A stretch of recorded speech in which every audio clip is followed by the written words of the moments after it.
¿verdad? Entonces, la caña necesita el frío.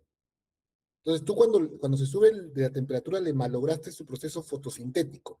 Entonces, vas a ver que la caña está bonita, pero sin azúcar. O sea, sin azúcar es un exagerado, con poca azúcar. Entonces, no te sirve. Entonces, ya te afectó tu rendimiento.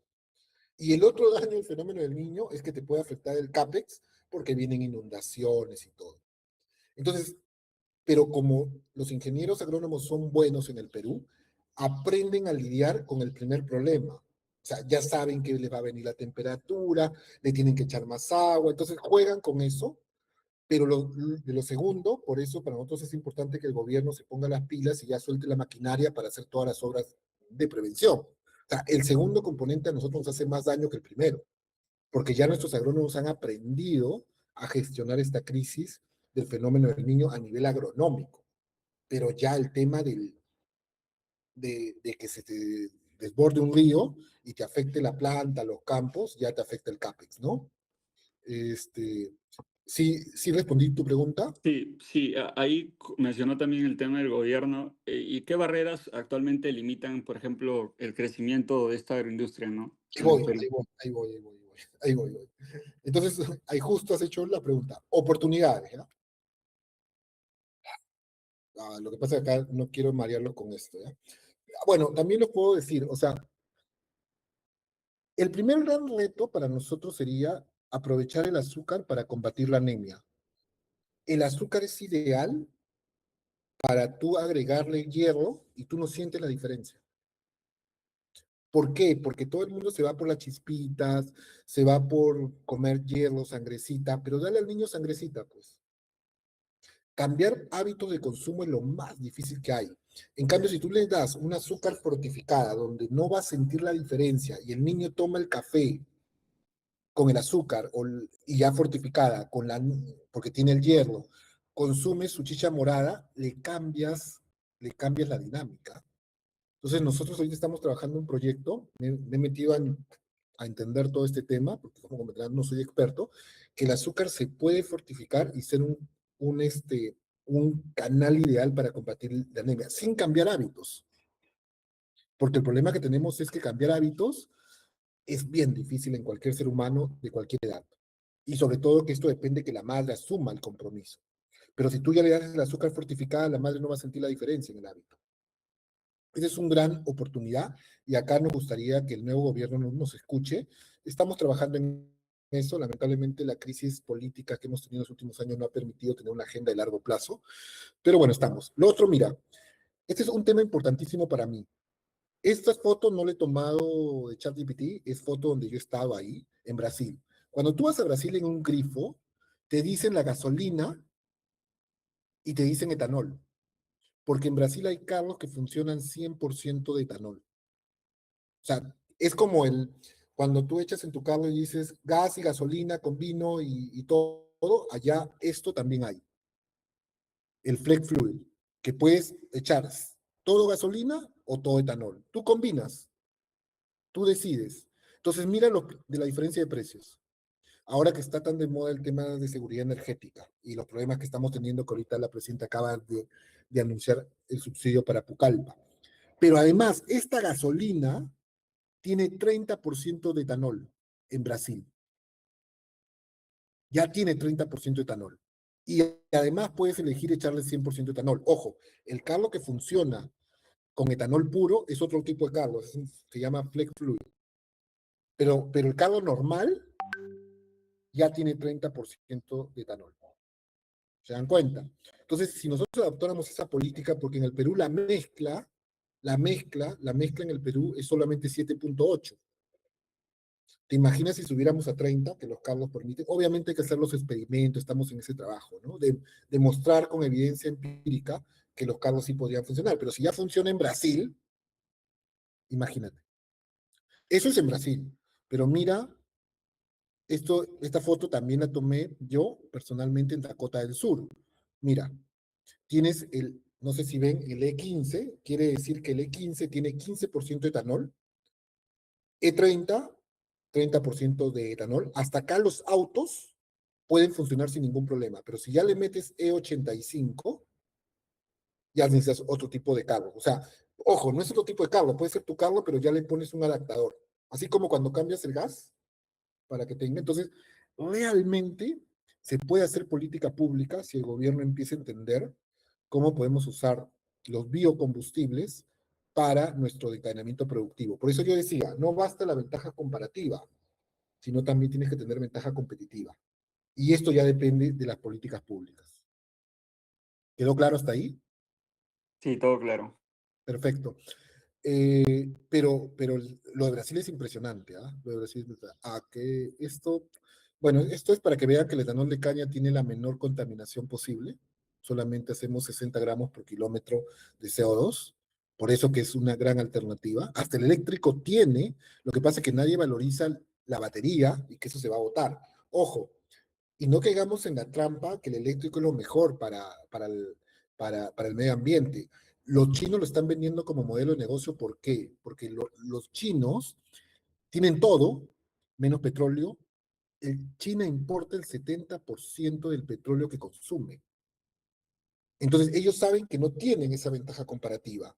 Y por eso Trump les está fregando con lo de Irán. O sea, Trump geopolíticamente ha dicho, ok, los voy a fregar a los chinos porque sé que no tienen esta energía, que es el petróleo. Por eso los chinos se han vuelto expertos en eléctrico, porque ellos sí quieren volverse campeones porque no tienen el petróleo. Entonces, por eso es importante que a nivel país uno entienda cómo transformar su ventaja comparativa en su ventaja competitiva. Y los chinos lo tienen clarísimo. Los chinos saben que para dominar el mundo necesitan la energía alternativa que no tiene que ser el petróleo, porque ellos no tienen tanto petróleo, el 70% ya lo traen de los países árabes. Otro tema es el combustible de sostenible de aviación, que este es ya una marcianada, pero bien interesante. Los aviones usan para su proceso, como combustible, usan el querosene que de repente ustedes son muy jóvenes, pero las mamás lo usaban antes en las casas. Ellos todavía usan querosene, pero ellos se han comprometido a dejar el querosene de acá al 2050, ¿ok? Y qué curioso, las únicas tecnologías que podrían volverse sustitutos de ese querosene son los llamados combustibles sostenibles de aviación que se pueden hacer o de etanol, puede ser de caño de maíz o puede ser de palma, que es el biodiesel. Entonces ahorita estamos en una carrera, sobre todo Brasil, para ver cuál llega primero.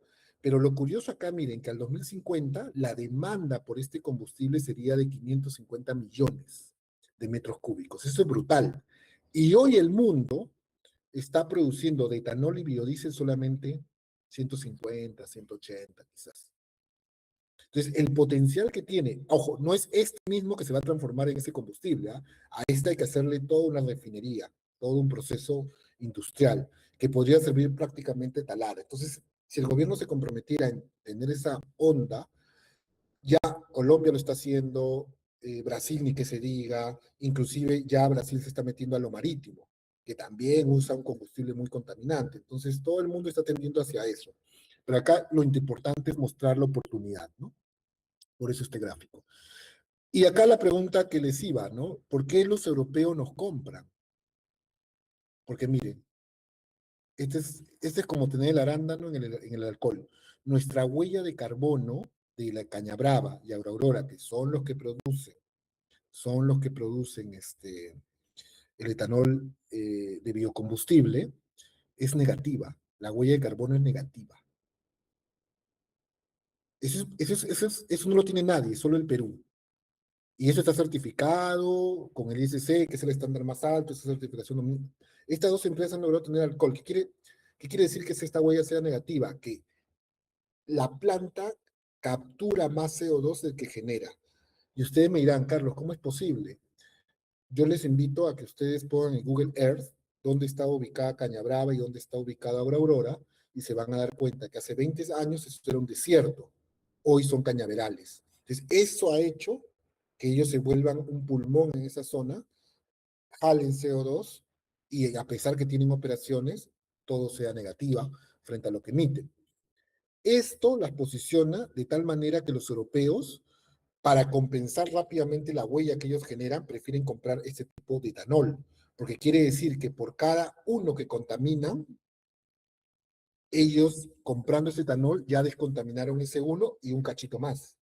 Entonces, es como un negocio, porque acuérdense que el carbono tiene, todos estos proyectos tienen un valor en el mercado. Entonces, por eso prefieren comprar la caña brava. Y si ustedes revisan el precio FOB al que viene el etanol de Estados Unidos al Perú, es mucho menor, no mucho menor, es menor, significativamente menor al precio FOB que nosotros exportamos a Europa. Ahí te puedes dar cuenta de la prima que tiene esto.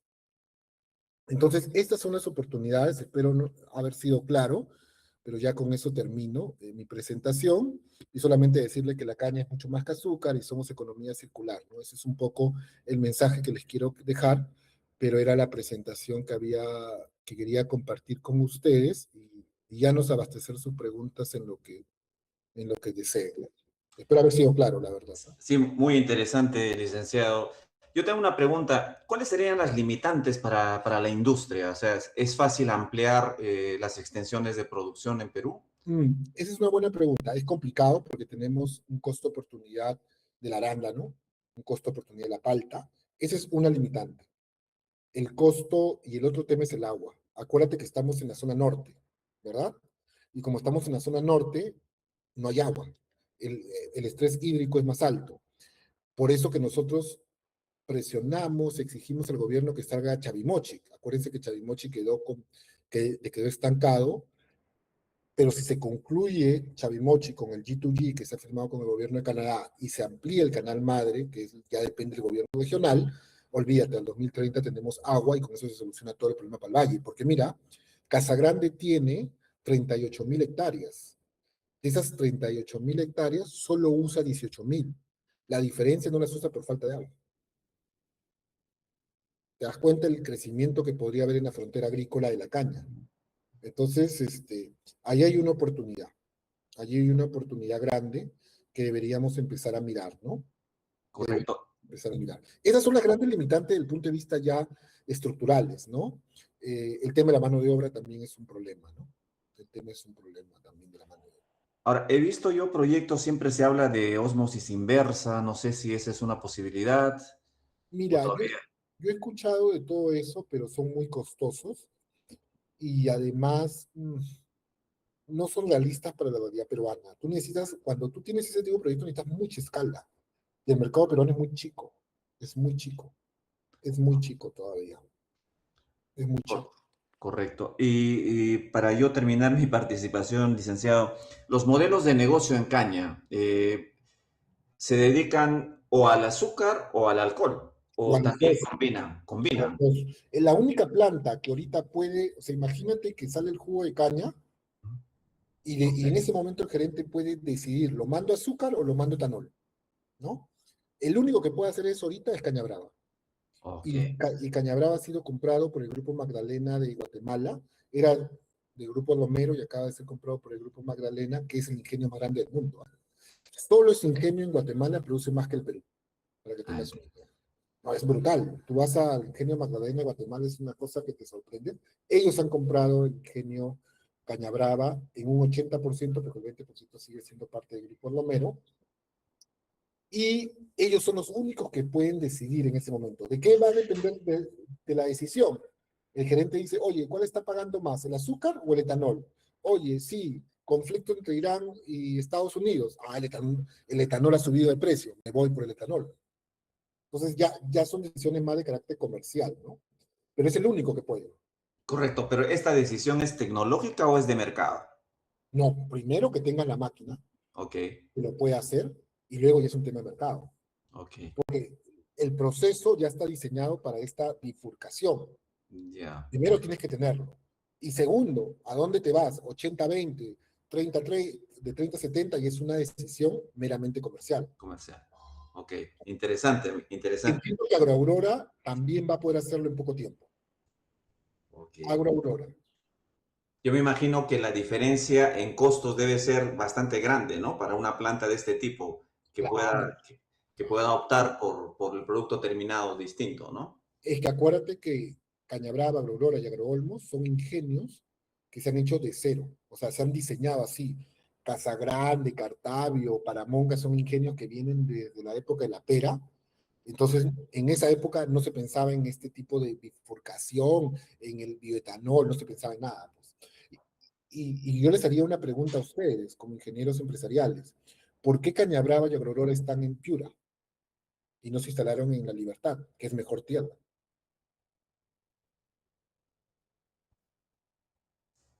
Bueno, les respondo. Porque están en Piura y que está cerca, Paita. Entonces, todo el etanol que les compran se va en un solo barco hasta Europa. O sea, cuando se hace la evaluación financiera y económica de los proyectos, se evalúa hasta eso. Estos proyectos fueron diseñados y dijeron, tenemos Paita y el buque tiene que llevar todo. El buque lleva todo. O sea, el buque no dice muchas veces, voy a llevar el de Cañabrada y después llevo el... No, lo junta. Ya después es un tema ya de papeles. Porque al final es etanol. Es etanol. La logística también es un determinante en la Uf, decisión. Ya. mira, por ejemplo, ahorita yo comprar caña de Lambayeque no la compro, porque el flete me come 120 toneladas, 120 kilómetros. O sea, acá todo se mide, todo, todo, todo, porque eso va a impactar en tus costos. Entonces, Cañabrava y Agrorora están ahí porque tienen paita ahí. No les Correcto. conviene traer el alcohol hacia Lima, ¿no? Serían locos. Ni Chancay le va a convenir. Correcto. ¿Y hay alguna perspectiva de pronto de transporte ferroviario que podría de alguna manera reducir costos de transporte para aprovechar áreas que están lejanos de puertos? Para el azúcar, ¿no?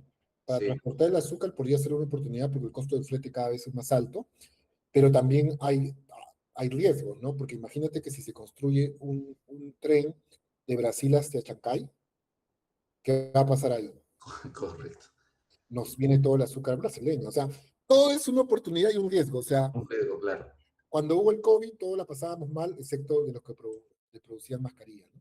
Ahora, o sea, de los negocios son así, por eso uno tiene que tener perspectiva del mercado, o sea, siempre hacer inteligencia hacia el futuro, ¿no? Es muy interesante esos temas. Sí, Eh, Muy interesante, licenciado. Nosotros, bueno, desde afuera a veces podemos entender, ¿no? De que hablamos del sector azucarero y nos centramos netamente en la producción de azúcar, pero está muy diversificado, ¿no? Como uf, usted dijo, incluso tiene economía circular. Realmente me ha parecido muy interesante. Entiendo que estas son las 8 empresas que menciona que son del grupo, de la Asociación Perucaña, perdón, pero ¿hasta qué punto estamos hablando de empresas netamente azucareras y no de empresas sucroenergéticas, por ejemplo, ¿no? Capaces de abordar el tema de energía y los demás derivados? todas son sucroenergéticas, todas. Porque desde el momento que todas cogeneran energía, ya se vuelven, o sea, todas antes vendían su bagazo, todas. Ahora no, ahora todas producen su energía a partir del bagazo. Entonces han dejado de ser solamente azucareras a sucroenergéticas. Ojo, nosotros somos el 90%, la única importante que estaría fuera diría yo que es Pomalca, porque Cayaltí, Tumán, prácticamente no. Sí, ya no, Entiendo, sí. entiendo. Bueno, nosotros comentarle, ¿no? Que este semestre hemos abordado el análisis financiero de 5 de las empresas que usted menciona. En ese sentido, bueno, también en carácter de estudiantes, ¿qué deberíamos nosotros entender, por ejemplo, del negocio azucarero antes de interpretar estados financieros, antes de entender las finanzas de estas empresas, ¿no? ¿Qué deberíamos entender del negocio como tal? Mira, tú antes de mirar el contexto local, o sea, los balances y todas esas marcianadas de los flujos de caja y todo eso, que lo puedes bajar de la bolsa, tienes que entender el contexto internacional. Si no, no puedes empezar a entender el comportamiento, ¿no?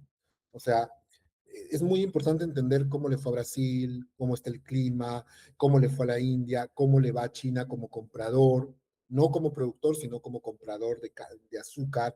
Todo eso está vinculado y los factores externos influyen, o sea, la bolsa reacciona rapidito. Entonces, tú cuando veas un flujo de caja, perdón, un balance general o un análisis, un estado financiero de pérdidas y ganancias, lo que tienes que empezar a mirar es qué situaciones se dieron en ese año para que expliquen ese comportamiento. Pero donde tú sí puedes ver un poco las eficiencias propias del negocio es en el manejo de los costos, ¿no? Ahí te puedes dar cuenta y puedes hacer tu curva de economía de escala, tus costos medios para abajo, quién lo tiene mejor, quién es más eficiente y los márgenes brutos que ahí se generan, ¿no? Porque ya la parte administrativa ya va a depender si es una empresa que viene de la época de las cooperativas o no de las cooperativas, ¿no? Pero lo primero para mí es un análisis PES del contexto, ¿no? Todo lo que ahí se está dando, ¿no? Perfecto, perfecto. Y cómo, por ejemplo, ya proyectándonos a futuro, cómo se imagina que va a estar el sector en unos 10 años más o menos, ¿no? Para miras de 2035, 36. Mira, hay situaciones que no puedes evitar, ¿no? O sea, yo estoy seguro que más de uno acá de repente o no toma gaseosa o no la toma con azúcar. O sea, esa es una realidad que no la vamos, o sea, no tengo por qué ponerme a defenderla. Ya los patrones de consumo están cambiando y acuérdense que hay un efecto ingreso y un efecto sustitución. Cuando el tema es efecto sustitución, cuando hay efecto sustitución, cambiar eso es más complicado. Entonces, pero lo curioso es que no están analizando que tomar, ¿qué pasa? Cuando tú tomas la Coca-Cola con edulcorante, le estás haciendo creer a tu cerebro que tienes azúcar y no tienes azúcar. Igual estás produciendo de la insulina. La diferencia está en que ese edulcorante es no calórico, es decir, no genera calorías. El azúcar sí, pero el azúcar es un nutriente. ¿Por qué? Porque te genera energía para el cerebro. El problema con el azúcar es que lo consumas en exceso, como todo en la vida. Entonces, esa es otra discusión. Pero ya, lamentablemente, y no es que las empresas de gaseosa hayan cambiado sus patrones, que sean malas o que no quieran el azúcar porque el azúcar es mala. No, es básicamente porque el gobierno puso un impuesto selectivo al consumo que hace que el costo del azúcar se vuelva más caro frente al edulcorante. Entonces, ellos han tenido que invertir en fórmulas, porque al final todo es costos en la empresa, todo es costo. Entonces, lo que han dicho es, oye, yo sustituyo y al final no necesariamente es bueno. Entonces, yo haría una pregunta, ¿la obesidad ha bajado? No, la obesidad no ha bajado. Y sin embargo, no, nos han puesto más impuestos. Entonces, ahí te vas dando cuenta que no existe evidencia empírica que sustente la política pública. Y ahorita estamos investigando papers que hablen de todo eso para marcar la irracionalidad. Si la persona come mal y come arroz, eso se transforma en carbohidrato. Entonces, está es un contrasentido. Pero lamentablemente ya eso es un problema que lo tenemos y lo tenemos al frente. Y hay otros retos que definitivamente pueden influir, ¿no? Pero yo sí te digo que el tema del consumo es el reto más complejo que tenemos ahorita. Entonces, tú me preguntas a 10 años, 20 años, nosotros tenemos que ir por todo el tema de qué hacemos con los subproductos, con todo el tema de la biomasa, el tema de cogeneración de energía, empezar a mirar a la caña ya no solamente como azúcar, sino como todos los subproductos que se, ¿no? El etanol, todo eso, ¿no? Entonces, el futuro de la caña va a estar por cómo nos metemos a todo el tema de economía circular y todo eso, ¿no? Y ahí podemos conversar en otra oportunidad de muchos más temas, ¿ah? Sí, perfecto. Ya para concluir también, no, no queremos robarle más tiempo. Es una pregunta que se me vino a mí. Entiendo que estas empresas ahora tienen los grandes retos de invertir en tecnologías que les permitan también esta diversificación, ¿no? Yo entiendo de que las empresas, su principal activo son los activos biológicos, en este caso la caña de azúcar. Ujú. Tengo entendido que en el Perú es muy difícil para estas empresas que cuentan con activos biológicos obtener financiamiento. Realmente los bancos no cuentan con un aval de crédito, ¿no? Estos activos. No, para nosotros, te voy a ser bien honesto, mira, el grupo Paramonga, perdón, Paramonga es del grupo WOM. Las otras empresas, 5 son del grupo Gloria. Gloria ha crecido muchísimo, ha comprado Soprole en Chile, acaba de comprar en Argentina la planta de queso más grande. O sea, no es un tema de capital para nosotros, te lo puedo asegurar. Eh, Porque la industria azucarera, o sea, a ver, siempre vas a escuchar en otros contextos, de repente ustedes lo piensan y no me lo dicen por cierto grado de cortesía. Oye, la industria azucarera es monopólica, oligopólica. Sí, somos monopolio, somos oligopolio. ¿Por qué? Porque nosotros tenemos que invertir muchísimo en todo el tema industrial. No es lo mismo que hacer arándanos, no es lo mismo. O sea, el tema industrial es altísimo, el costo fijo. Entonces, tu costo fijo baja cuando tienes más escala para que el costo medio. Entonces, si tú me preguntas, ¿son oligopólicos? Sí, no tengo ningún problema. ¿Abusamos del mercado? No. Y te lo digo por qué. Porque nosotros no fijamos el precio. Si tú mañana subes, si nosotros fuéramos monopólicos abusivos, o sea, abusamos del mercado y subimos el precio, ¿qué va a pasar? Viene azúcar de Guatemala. Y de hecho lo ven en Santa Anita, el precio del azúcar ha bajado. Entonces muchas veces la gente, por atacar a los grupos económicos, dice, son monopolios, son el Grupo Gloria. Sí, ¿y qué? O sea, yo cuando voy a mis presentaciones y me enfrento a muchos de izquierda, le digo, sí, pues, ¿y qué? ¿Cuál es el problema? El problema, pero mira la data mata el relato. Mira cómo ha caído el precio del azúcar. Mira cómo se paga en Santa Anita ahora.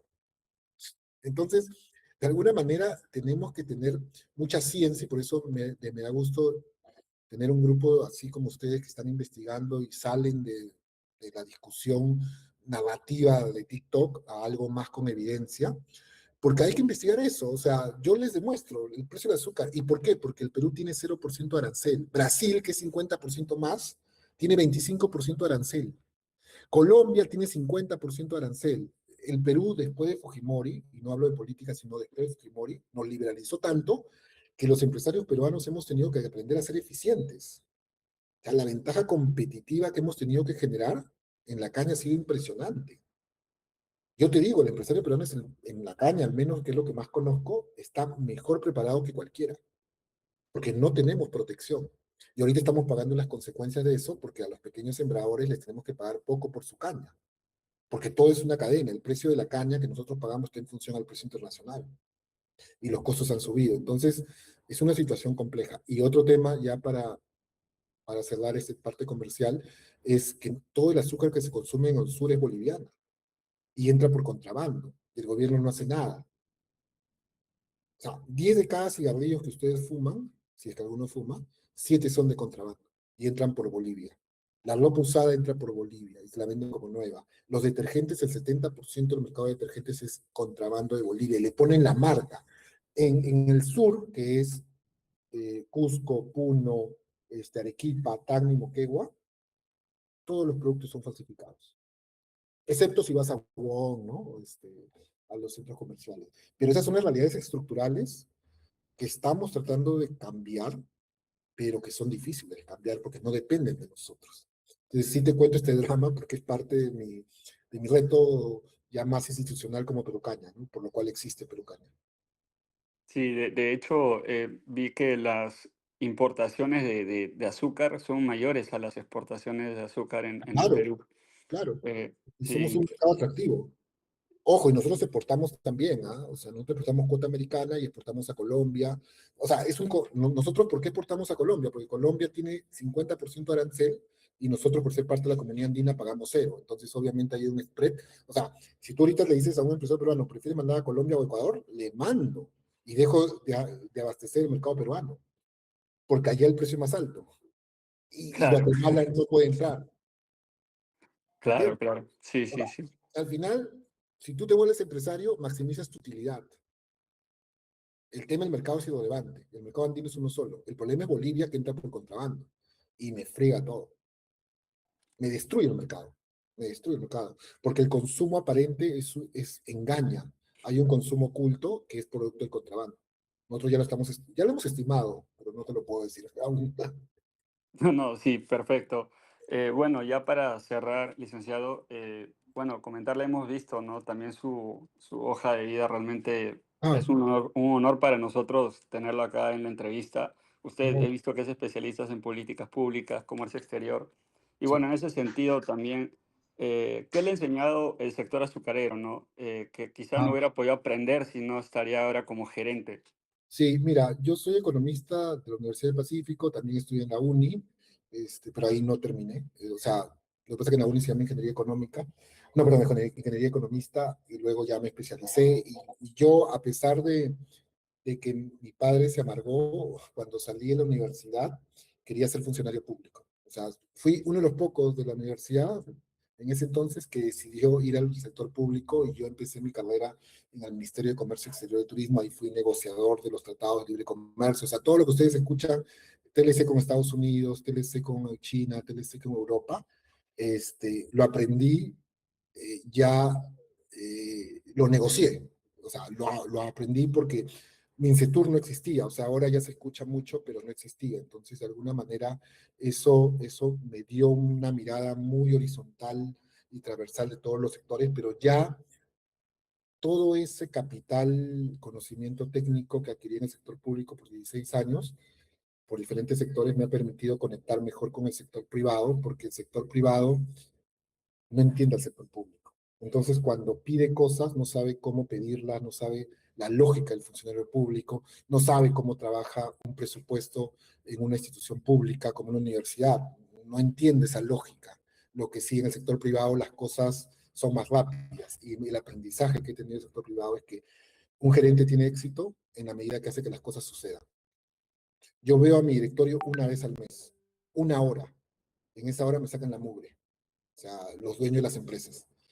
Y si yo no muestro resultados, en un sector público, si tu ministro, y perdón de expresión, creo que hay confianza, es huevero el ministro, no haces nada y solo lo engatusas y ya sales, porque no hay ese accountability, esa rendición de cuentas, excepto cuando veíamos los TLC con Estados Unidos, ahí los ministros que teníamos éramos de lujo, o sea, el ministro es de lujo, o sea, el ministro te evaluaba semana, el viceministro ni que se diga, porque dependíamos del éxito. O sea, lo que nosotros logramos con los TLC fue majestuoso, pero sí, se hizo mucho capital humano en ese momento, ¿no? Lamentablemente ese capital humano se ha ido perdiendo por falta de incentivos a que la gente se quede en el sector público, ¿no?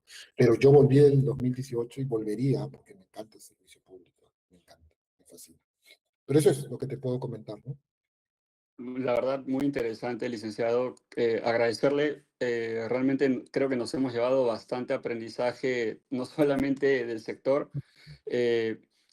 Considero yo que de la mano suya como líder ahí, gerente de la asociación, vamos a tener bastante crecimiento del sector, vamos a estar al tanto de ello. Por Creo favor. que ya podríamos dar por finalizada la entrevista. Muchas gracias. No No, gracias quería, a ustedes y a la orden, ¿ah? Cualquier cosa que necesiten, yo personalmente o mi equipo, estamos a su disposición. qué bueno Gracias, que lo licenciado. mencione, qué bueno que lo mencione. Déjeme hacerle una invitación, no puedo no hacerla. Vamos a tener una presentación el día 26 de agosto en la Universidad Nacional Agraria de La Molina. Nosotros vamos a hacer un evento de difusión financiera y es ese día donde vamos a presentar el análisis del sector azucarero que hemos venido realizando, ¿no? Creo que sería un honor para nosotros que usted pueda asistir. El Ya. evento es a las 9. Yo le hago llegar la invitación Sí, a formalmente 9 por para ir correo. bloqueando agenda. Excelente. Perfecto. Muchas gracias. Porque el 24 llego de Brasil, entonces ya me voy para tu evento. Perfecto, no hay problema. Gracias, muy amable. Perfecto. Qué bueno. Entonces así quedamos. Lo voy Muy a bien. Muchas gracias. Muchas gracias, muy Un amable. saludo bien grande. Cuídense, Nos que estén vemos. bien. Gracias. Creo que ya salió todo bien, Muy profesor. bien, excelente, excelente. ¿Se permitió grabar o no se le mencionó? Sí, sí, sí.